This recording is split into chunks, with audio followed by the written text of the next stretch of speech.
All right, thank you very much. Hello, everybody. It's your good friend Pozzible here, and I'm back in action with another look at two movies that have come out recently. Actually, this is actually one movie rolled into two? No, two movies rolled into one, sort of.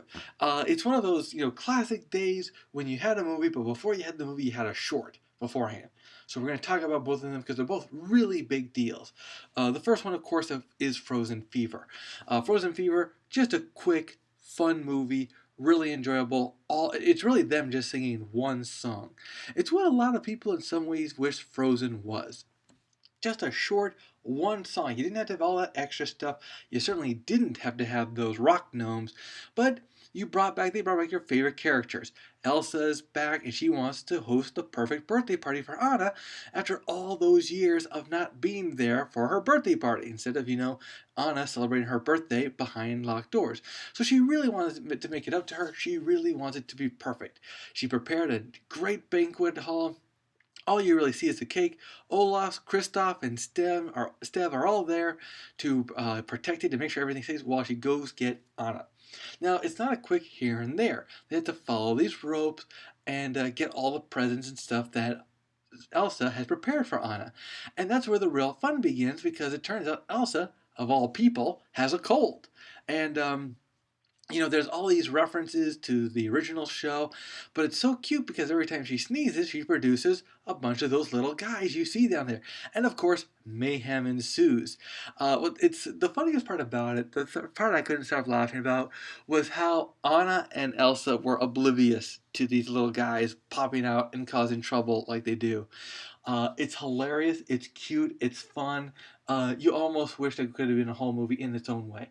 A lot of people, I know what they're saying. They have the Frozen fatigue. I don't have any children, so I don't have that Frozen fatigue. I get to get away from Frozen every once in a while. I enjoyed this just for what it was. I know it seems like a lot of product placement just in one movie, but let's face it, it was fun, it was enjoyable, pure Disney magic. That said, let's go back to Disney magic. 65 years ago, the studio was saved by the creation of Cinderella, and they have not lost their magical touch. Cinderella, the updated version, is very similar story to the original one. They took out the extra elements, but they kept everything at its core, at its heart. Kenneth Branagh. Okay, I cannot really say his name anymore. I don't want to lose the ability to say English names like I do Japanese names. For those of you who don't know, I am banned from saying Japanese names by the United Nations. So, just saying. Anyway, this movie, they really follow the formula that Disney created 65 years ago, and they kept the magic really there, which was very shocking to me. In a world full of remakes, reboots, reimaginings, the one part I never liked was how they disconnected their original vision from their new vision. There's that disconnect there. And sometimes, if you do try to follow the old formula, it seems so old, you just want to, get away from it because it's so boring. Maleficent, anyone? That said, this one really succeeded where everyone else really fails. You got Lily James, who really sells it as Cinderella. She has this beautiful presence, just this beautiful smile, this sweet demeanor, and you really buy it that she's just this really good person who just wants to be kind and be brave. Something that's said over and over again in this movie. The point they're trying to hammer home. Then you got Kate Blanchett. Kate Blanchett, who is just too beautiful for her own good, sells it so well as the wicked stepmother. She is just deliciously evil and, sour at the world. And you can tell she just wants, you really learn that she really is doing this so that Cinderella can be like her. She doesn't like that Cinderella has her sweet nature. She wants Cinderella to be more like them. And so she's going to beat the goodness out of her if he kills her. And of course, who's going to help her but her wicked stepsisters, who are hilarious. And they practically steal the movie because they are so energetic and they have that, the same cat fight nature that the stepsisters had in the original story. They're at each other's throat and yet they love each other, and they're so selfish and yet they're so fun to watch. You almost wish there was no Lily James. You just want to watch these two go at it. It's too much too soon.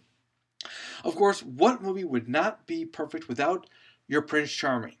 Now, as of late, with movies like Brave, Maleficent, and other movies where the quote-unquote prince is either a doofus or a dork or, somebody who's really unworthy of the title, they finally bring it back to its roots where they have a guy who you could really go for, root for, support.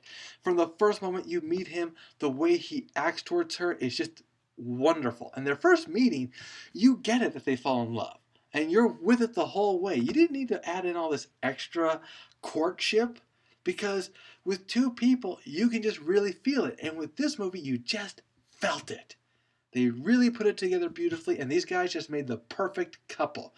Now, all of this, of course, came about because of the fairy godmother, Helen Bonham Carter, who, in my opinion, was woefully underused. Don't get me wrong, I enjoyed her part, but it was a little rushed, in my opinion. Of all the movie seemed to flow so perfectly, but then they kind of rushed this part. And I felt bad about that because it was a beautiful part. It was funny, but they just didn't add more. It could have had more, but let's face it, she was there. She was perfect. It was a wonderful thing to watch. All of this came together because of our director. This guy, if you have not seen the 1989 movie starring him and directed by him of Henry V, then you are missing one of the best movies ever made. It was gritty, it was hardcore, and it really hit home with what his quest was about, what his moment was about. Kenneth could bring to a movie the true emotion that the scene and that the movie needs to have. Scene by scene, he was able to dissect it and really bring forth the sense of love, hopelessness, despair, loss, bravery, comeback, all of those emotions, all at different times. They didn't feel out of place. They didn't feel rushed. They really hit home what the movie was about. And that's what gave Cinderella its magic. The way he developed everything from the core and it sprouted out. He really drove home the magic and beauty of this movie. Cinderella, in my opinion, when I first heard about it, I was a little worried about it because they want to start remaking, I should say, the old movies. Let's remake Snow White. Let's remake Beauty and the Beast. Now they're doing it with Emma Thompson.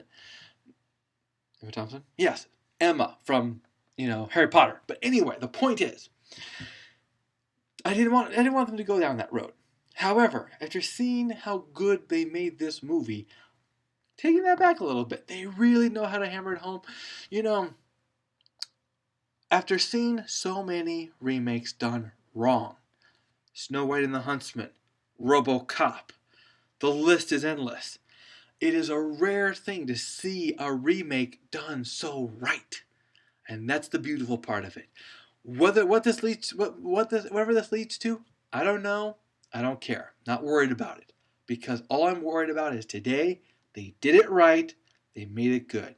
Cinderella is a must-see movie of 2015. If you haven't seen it yet, go see it. It's worthy. All right, guys, that's it for me today. We'll see you at the theaters.